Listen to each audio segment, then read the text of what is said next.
We're going to walk you through the installation of the J&L oil separator for your 3-liter Hurricane engine. Including the J&L oil separator kit is a fully assembled oil separator with quick connect fittings, a mounting bracket and mounting screws. The tools you'll need for installation is a 5/8 socket, a 1/2 inch socket, an extension, a ratchet, and a Phillips head screwdriver. Our first step is we need to remove our engine cover. The cover is secured with a few rubber grommets that will simply pull up and out, but there is one nut that is in the center of the cover. You can see that there, it's 13 millimeters, so we'll need to remove that first.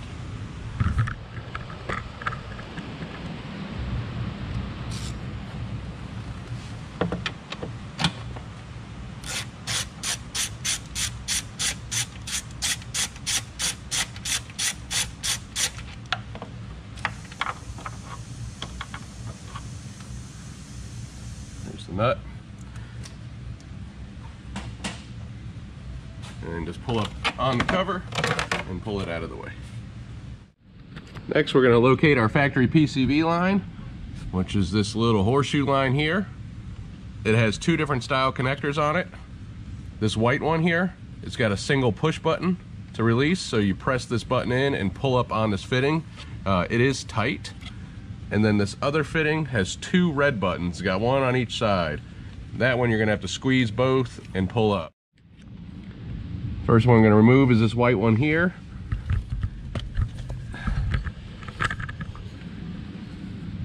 Pull that off, and then we can rotate this hose around. You can see the red button on this side. You just got to get your fingers in there. It's tight, but it will pop out. Again, so this one is like that. And then the single button to remove it. If you look in there, you can see a good amount of oil in this line already. We're going to go and prep our oil separator for installation. So take your mounting bracket. You'll notice that there's a J&L logo on both of them. Just align the 2 logos and then use the supplied screws to fasten the bracket to the oil separator.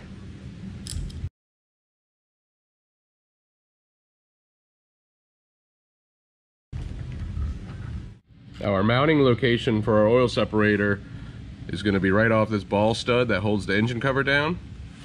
So we're going to need to remove that first.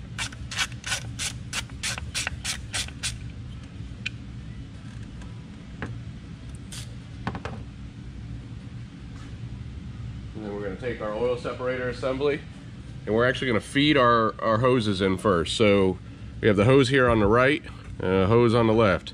The hose on the right is going to run underneath this metal line, and then between this electrical connection wire, so right in between to head towards those PCV connections. And then the line on the left is going to also go under this line, the metal line here. It's a coolant line, and we're just going to feed our hoses over there for now. We're going to line our bracket with this hole and reinstall our stud. You don't have to tighten that all the way up yet. You can see kind of how these connections are already going to start to lay out. This is the hose that's running to the outside of the can, most forward to the front of the vehicle. That's going to plug onto our PCV valve. One thing I want to note is that these connections here rotate. So if this is facing the wrong direction, you can twist it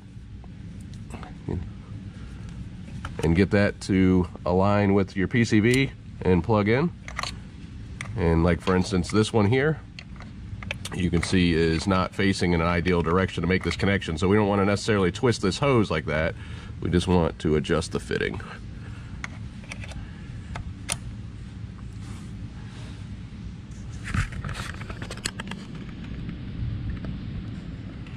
Again, this line to the intake manifold is our clean side line. This is the one that's running through this connection here, underneath the line to the C side of the oil separator, and then the other line, the O side, is running underneath this coolant line and right down to our PCV. Catch can's still loose because we just need to snug up this bolt. use common sense when tightening this bolt. It's just going into plastic. This only needs to be tight enough to secure our assembly. As you can see, it's pretty rigid already with the short bracket. So I'm just going to square this up and give it, I don't know, not even a quarter of a turn. Just enough that the catch can isn't sliding back and forth. It is nice and secure. Now we're going to reinstall our engine cover. You'll notice in the back of the engine, there's a bracket with a rubber grommet in it that has a circle. That is for the back of the cover. There's a stud. So you need to align that first to get this cover to slide into place.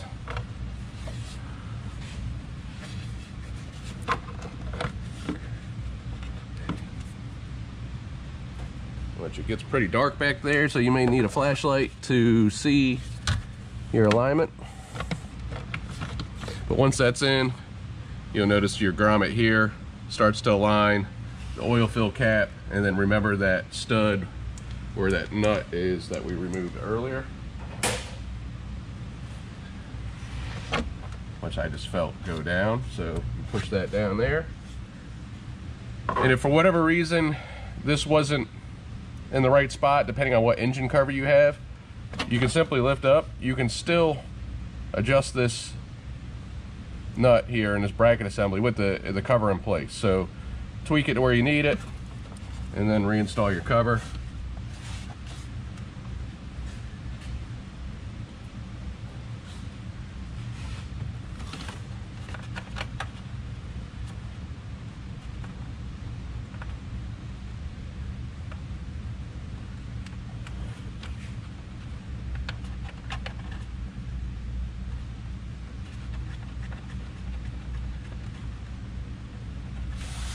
And then you'll just need to snug your engine cover nut up.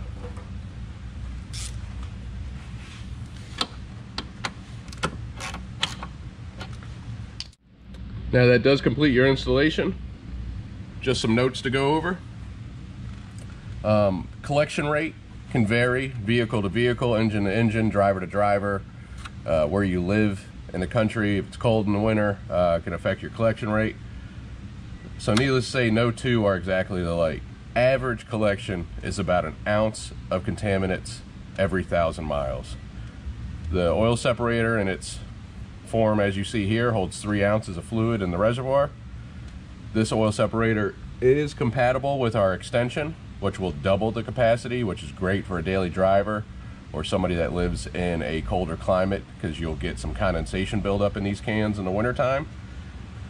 So what we recommend you do is, after you install it, drive it 1,000 miles and check it, and that'll give you a good idea of how much yours is filling. And then obviously, if conditions change, atmospheric conditions, check it more frequently in the winter months. Well, that's all that's to it. If you have any questions, please reach out, shoot us an email, give us a call, and we'll see you on the next one.